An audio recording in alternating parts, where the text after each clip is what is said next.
Exodus 36. So Bezalel, Aholiab, and every skilled person to whom the Lord has given skill and ability to know how to carry out all the work of constructing the sanctuary are to do the work just as the Lord has commanded. Then Moses summoned Bezalel and Aholiab, and every skilled person to whom the Lord had given ability and who was willing to come and do the work. They received from Moses all the offerings the Israelites had brought to carry out the work of constructing the sanctuary. And the people continued to bring free-will offerings morning after morning. So all the skilled workers who were doing all the work on the sanctuary left what they were doing and said to Moses, "The people are bringing more than enough for doing the work the Lord commanded to be done." Then Moses gave an order, and they sent this word throughout the camp: "No man or woman is to make anything else as an offering for the sanctuary." And so the people were restrained from bringing more, because what they already had was more than enough to do all the work. All those who were skilled among the workers made the tabernacle with 10 curtains of finely twisted linen and blue, purple, and scarlet yarn, with cherubim woven into them by expert hands. All the curtains were the same size, 28 cubits long and 4 cubits wide. They joined 5 of the curtains together and did the same with the other 5. Then they made loops of blue material along the edge of the end curtain in one set, and the same was done with the end curtain in the other set. They also made 50 loops on one curtain and 50 loops on the end curtain of the other set, with the loops opposite each other. Then they made 50 gold clasps and used them to fasten the 2 sets of curtains together so that the tabernacle was a unit. They made curtains of goat hair for the tent over the tabernacle, 11 altogether.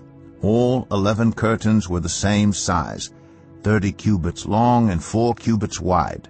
They joined 5 of the curtains into one set and the other 6 into another set. Then they made 50 loops along the edge of the end curtain in one set and also along the edge of the end curtain in the other set.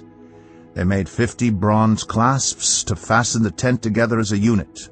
Then they made for the tent a covering of ram skins dyed red, and over that a covering of the other durable leather.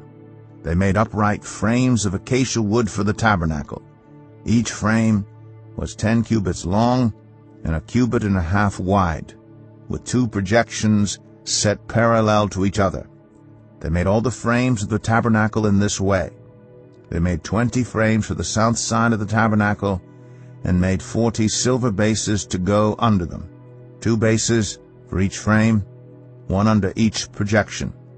For the other side, the north side of the tabernacle, they made 20 frames and 40 silver bases, 2 under each frame. They made 6 frames for the far end, that is the west end of the tabernacle, and 2 frames were made for the corners of the tabernacle at the far end.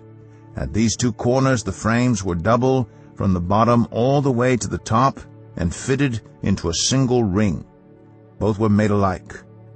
So there were 8 frames and 16 silver bases, 2 under each frame. They also made crossbars of acacia wood, 5 for the frames on one side of the tabernacle, 5 for those on the other side, and 5 for the frames on the west, at the far end of the tabernacle. They made the center crossbar so that it extended from end to end at the middle of the frames. They overlaid the frames with gold and made gold rings to hold the crossbars. They also overlaid the crossbars with gold. They made the curtain of blue, purple, and scarlet yarn and finely twisted linen, with cherubim woven into it by a skilled worker. They made 4 posts of acacia wood for it and overlaid them with gold. They made gold hooks for them and cast their 4 silver bases. For the entrance to the tent, they made a curtain of blue, purple, and scarlet yarn and finely twisted linen, the work of an embroiderer. And they made 5 posts with hooks for them. They overlaid the tops of the posts and their bands with gold and made their 5 bases